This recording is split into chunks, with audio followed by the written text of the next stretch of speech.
Hello everyone, this is Charles Walhingford back again with another watch video, and this is the current collection. A lot of times they call this on the watch genre on YouTube, they call this the state of the collection. This is the current state of my collection. We're going to go over my watch collection, and we'll go over some watches that I plan on doing, and I'll give not necessarily a rating, but give you an idea of where I think my watch collection is currently. Without any further ado, let's go ahead and get started. Here's the first watch I want to go over with you. Now, none of you seen this watch because this is the first time I put this watch out.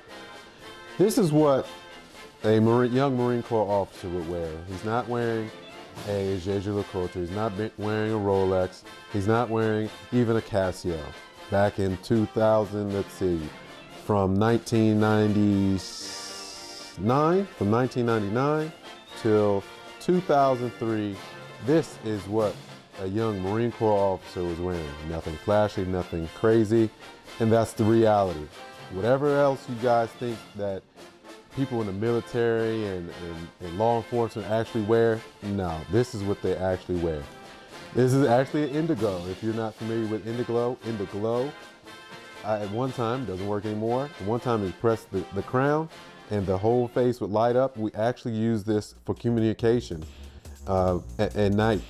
I love the way the watch looked. A lot of people gave me compliments on the watch back when I graduated high school, because that's why I received this watch. And that's what I enjoyed. I liked this watch. It wasn't much to it. I didn't understand what I had or didn't have at the time. Of course, it's not working just like the Timex, but this is one of the watches where I started my journey. All right, these are my beaters, my work watches.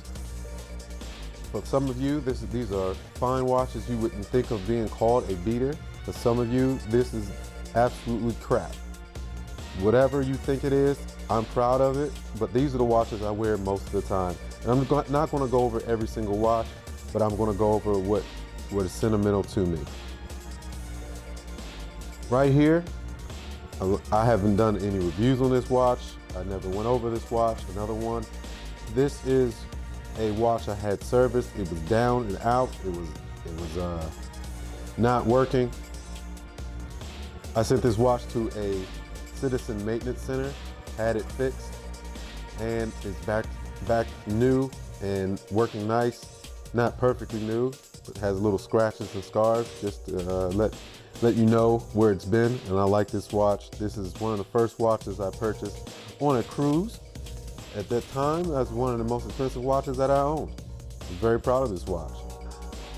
Now it's just a work watch. This watch is Victorinox Diver. I wear this watch more than any other watch. This is probably my favorite watch. It's titanium, very light, even though it's pretty large. I believe it's a 44 millimeter. Works great, and I like to wear it on vacation if I'm going to a water park or going into the sea or the beach. One of my favorite watches. I like to wear it a lot. This is one of my most recent vintage watches. This vintage watch needs a lot of work. I have to get it serviced. I have not gotten it serviced yet. That's why I don't wear it, because it loses time like no other. But in due time, I will have this taken care of, and it'll be running well. I want to have everything fixed on it, full overhaul, except the dial. I'm going to keep the dial intact. You've seen this watch before, but I wanted to make sure that I highlighted this watch. Again, I'm very proud of it.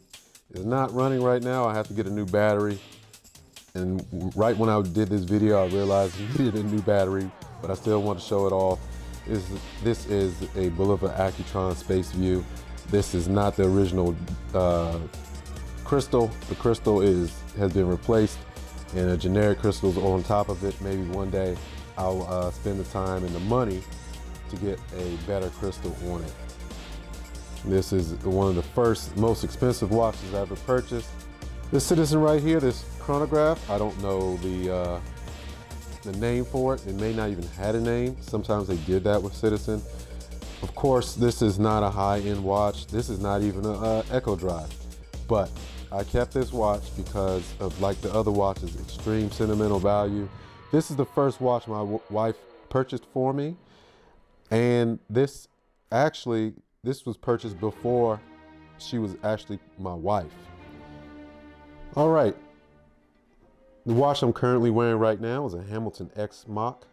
This Hamilton X-Mach is, again, another sentimental watch, a watch that I have to keep because the last watch my wife gave me or purchased for me, or in the name of purchasing for me, because I pick out the watches myself, I sold. And she looked at me like I completely disrespected her. I hurt her feelings. So I can never sell this watch because I don't want that feeling to happen again. Now, coming up, more expensive watches. Here we go. We have the Ball NECC. It's the Ball Fireman NECC. And then we have the Longines Hydro Conquest. This was one of the very first watches where I broke $1,000. So again, another sentimental watch. It means a lot to me to have this. I would consider selling it, but I'm not going to sell this watch until I can replace it with another Longines. That's my rule, not my personal rule I will have for that watch. I love Longines. Next up, we have the Breitling Chronomat, the Breitling Chronomat Blue. This is my first Grail watch, a watch that I've always wanted, that I was wishing I could finally have, and I finally was able to afford it at a price. I had to sell and trade in a few watches that I had previous. If you go to my original watch collection video, you'll see some watches missing. A lot of those watches had to be traded in or sold in order to get this watch. This is my Muhle Glashutte Marinus in black PVD. This is one of the many watches I purchased from Little Treasury Jewelers. I love this watch. This is one of probably the most worn watch I have on this level. Okay, lastly, for my newest watch, part of the collection, is of course the Omega Seamaster 300. This Omega Seamaster 300 I purchased through Joma Shop. A lot of people would advise not to. A lot of people would advise definitely purchase from Joma Shop. I haven't had any problems with it. I love wearing this watch. It's almost perfect. It has the right amount of weight and the right amount of wrist presence, and it is really nice. I can't see trading this watch in for any other watch. It's just the color scheme is perfect. The look is perfect. I like this watch a whole lot. Okay, that's the state of my collection. If I've said it once, I'll say it again. I'm proud of what I've come from. I'm proud of what I have. It is a major accomplishment to be at the situation where I am right now. All right, let's talk about my collection and what I have.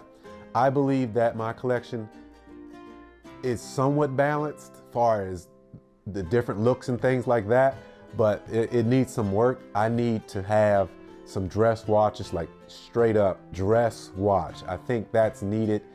I would like to go the route of maybe getting something like a Nomos Glashutte for a dress watch, something along those lines, but that probably won't happen. The way I feel, I like sport watches so much, I might get if I can, my next grail would be a Breguet Type 21.